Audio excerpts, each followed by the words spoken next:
Welcome back to Walk It Out Wednesdays with Coach T, and yes, that's me. And this is where I try to give you guys some words to live by so that as you are walking out this journey called life, you get better at the walk. Your girl is back from ATL, all fresh face to the world and rejuvenated, honey. So, for those of you who have been following my success cost series, you know that the discussion got extended to another week because I realized I just had a lot to say about failure. But before I do that, I want to give you a quick recap, right? So, the past 3 weeks, you know that we have been discussing the 5 demands of success.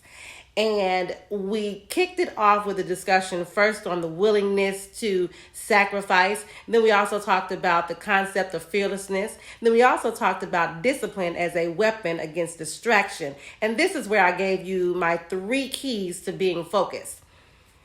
Just last week, we talked about failure and opened up a whole can of worms. Let me tell you, baby, if you did not see it, you got to go back and watch it and get all caught up because I was dropping some mad knowledge, okay? So make sure you go back and watch the last 3 Walk It Out Wednesday so you can get all caught up and get a full understanding of the 5 demands of success. So tonight, I'm finishing up the newly extended 4-week series, Success Costs, with a continued discussion on seeing failure in a more positive light. And as I promised you, I am going to be sharing with you my latest discovery about failure. So, y'all ready? Journey walkers, let's get into it. I learned that failure can provide you with the most accurate SWOT analysis ever. So let's start to think of failure as your very own personal report card generator, honey. It's going to be showing you, number 1, what you are doing right. All of your strengths, everything that you do well, all the opportunities that you've capitalized on, all the resources that you've utilized well, and even all of the judgment calls that you've made that were really right? Number 2, it's going to show you what you've been doing wrong. That's your weaknesses. These are all the things that don't really help you achieve your goals, like your bad attitude and your negative self-talk track. Or even parts of your plan that didn't work or don't fit because maybe you under or overutilized them, or maybe you just utilized them at the wrong time in the process, or maybe they just shouldn't be a part of the process. You got to figure that out. Number 3, what you can do better. These are your opportunities. These are all the resources and experiences and just information that you be passing up and be missing for whatever reason or another, because you weren't paying attention or you didn't really understand what you had and why you had it, so you didn't know how to utilize it, or you just rejected it altogether because it didn't come in the package that you was looking for, because we be having whole preferences about how things come, even though that's not how it works. The 4th thing it's going to show you is your barriers to success. And these are all the threats, the things that if left unchecked, they're going to cause a problem in the future.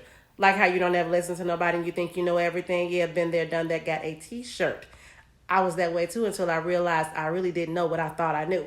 These are all the areas of improvement that you should really probably be working on, honey, so that you can make sure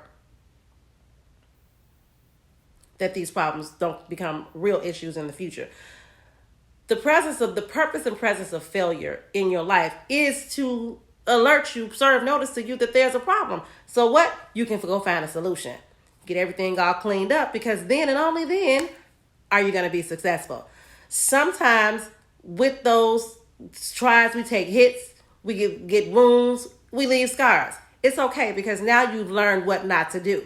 But more importantly, you've learned why you shouldn't be doing it, because now you know what can happen when you do it. It's like when you touch a hot stove and you get that preliminary burn. You learn real quick to put on a heat glove before you go messing with that stove again, don't you? Correct. Now, had you never touched it, you might would have never found out that you probably shouldn't be messing with it without a heat glove, right? So that tells me that, but it's indicative of how we're always going to be learning. So we're never going to eliminate failure from our lives. Get used to it, okay? and you shouldn't be wanting to, because it's how we learn and we get better. So let me just give you some ways so that in the future you can see failure differently in acronym form. And since I am all about mindset change, hopefully when you hear these can become your new thought processes and thinking about failure and seeing it in a more positive light. Number one, failure, it ain't never fatal. The realization of failure is this: we are forever accepting imperfection as part of our lasting novelty. Our imperfections solidify our novelty. And what is our novelty? That's our uniqueness. So our imperfections set us apart in a great way. And we really shouldn't be trying to eliminate that. We should be embracing it, okay? Next, failure is your teacher. And as human beings who are inevitably prone to error, let me just tell you right now, we are forever acquiring important lessons. We are perfectly imperfect, and therefore we are ever learning from our mistakes. We're ever improving and walking out new versions of ourselves with each new chapter of our lives. It's called maturity. And we should be actively engaging in that. Every problem and mistake and brick wall is a notice that something has been missed, be it information, resources, manpower, external factors, the environment, your culture, the economics. Internal factors, that's all things you, just so you know, and that's the situations that you perpetuate, okay? Here's the solution though: review, regroup, and just retry. Tune in to the next Walk It Out Wednesdays.